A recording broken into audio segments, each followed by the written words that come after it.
बिस्मिल्लाहिर्रहमानिर्रहीम। अस्सलामुअलैकुम वरहमतुल्लाहि वबरकातुहू। शोहर की नाशुक्री करना एक तरह का कुफ्र है। अब्दुल्ला बिन अब्बास रज़ी अल्लाह अन्हो से रवायत है कि रसूलुल्लाह सल्लल्लाहु अलैहि वसल्लम ने इरशाद फरमाया, मुझे दोज़ख दिखाई गई, मैंने वहाँ औरतों को ज़्यादा पाया। वजह यह है कि वो कुफ्र करती हैं। सहाबा इकराम ने अर्ज़ किया, क्या वो अल्लाह के साथ कुफ्र करती हैं? आप सल्लल्लाहु अलैहि वसल्लम ने फरमाया, नहीं, वो शोहर की नाशुक्री करती हैं, जो कि एक तरह का कुफ्र है और एहसान नहीं मानती।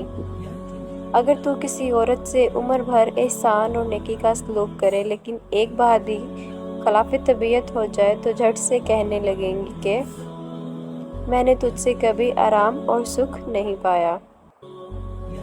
उम्मीद करती हूँ आपको मेरी ये वीडियो पसंद आई होगी। वीडियो को लाइक करना और चैनल को सब्सक्राइब करना मत भूलना, ताकि ऐसी अच्छी वीडियोज़ आप तक पहुँचती रहे। अल्लाह रब्बुल इज़्ज़त आपका और मेरा हामी नासिर। अल्लाह हाफ़िज़।